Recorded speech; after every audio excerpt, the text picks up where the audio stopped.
আমি শ্রী বিশ্বনাথ, সবাইকে শুভেচ্ছা, অভিনন্দন, ভালোবাসা। আমি আপনাদের বেঙ্গল ছেড়ে কয়েকদিনের জন্য যাচ্ছি ইউপি, উত্তরপ্রদেশ। বিশেষ কাজে যাচ্ছি। হঠাৎ ঝটিকা সফর বলতে পারেন। ঝটিকা সফর এই কারণেই, অনেকদিন ধরেই একটা প্রোগ্রাম চলছিল, একটা নয়, ওখানে প্রায় 5টা প্রোগ্রাম নিয়ে যাচ্ছি, ঘোস্ট হান্টিং প্রোগ্রাম। তো আমি ওদেরকে দেখলাম যে 2-3টে জায়গা খুব ভয়ঙ্কর একটা ব্যাপার ঘটছে, সেই জন্যই আমার হঠাৎ যাওয়া। বেঙ্গলের অবস্থা তো বিশেষ ভালো না, আমরা সবাই দেখছি, জানছি। এই হঠাৎ করে আপনাদের সামনে একটু আসলাম, এই কারণে আপনাদের একটু মেসেজ দিই। আপনাদের সামনে খুব তাড়াতাড়ি আমি বিজ্ঞান মঞ্চ নিয়ে কিছু বক্তব্য বা কিছু ক্লিপ ভিডিও আপনাদের সামনে আমি প্রেজেন্ট করব। বিজ্ঞান মঞ্চ, ভারতীয় বিজ্ঞান মঞ্চ, অনেক কিছু বলবো আপনাদের সাথে, শেয়ার করব। বিজ্ঞান মঞ্চর সাথে আমার কোনো দ্বন্দ্ব নেই, ডিবেট নেই, লড়াই নেই। হ্যাঁ, ডিবেট একবার হয়েছিল, আমি সামনে দাঁড়িয়েছিলাম,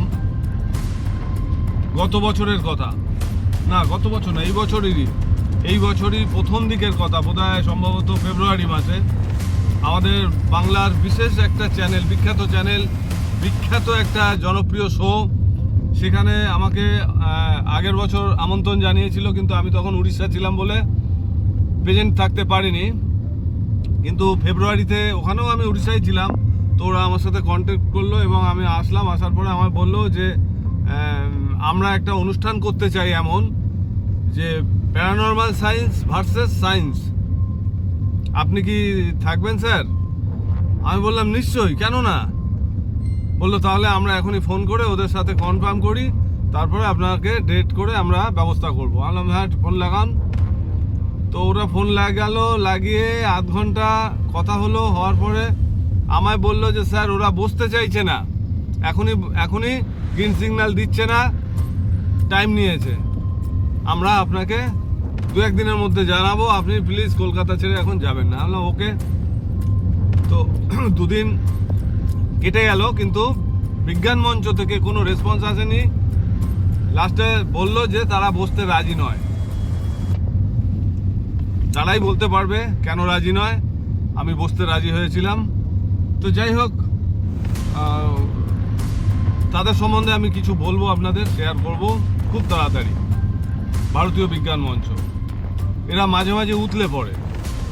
কখন উতলে পড়ে? আমার প্ল্যানচেট ভিডিও কিন্তু আজকের নয়, আজকের থেকে আমি প্ল্যানচেট ভিডিও দিচ্ছি না ইউটিউবে, অনেক আগের থেকে। আপনারা দেখবেন তাপস পালের ভিডিও, কেকের ভিডিও, নেতাজি সুভাষচন্দ্রের ভিডিও, অনেক ভিডিও আছে। কিন্তু এই ভিডিওটাতে দেখলাম অত্যন্ত আগ্রহান্বিত ওরা। শুনলাম, আমাকে অনেকে মেসেজ করছেন, আপনারা সবটাই আমি তো দেখি।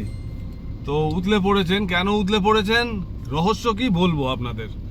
বিজ্ঞান মঞ্চ কেন আমার এই ভিডিও, ডক্টর অভয়া মৃত্যুর পরে যে ভিডিও বেরোচ্ছে, তারপরে অত্যন্ত তৎপর হয়ে উঠেছে, আমাদের বেঙ্গল পুলিশের মতো অত্যন্ত তৎপর হয়েছে ভারতীয় বিজ্ঞান মঞ্চ। কেন হয়েছে বলবো আপনাদের, খুব তাড়াতাড়ি ফিরে এসে।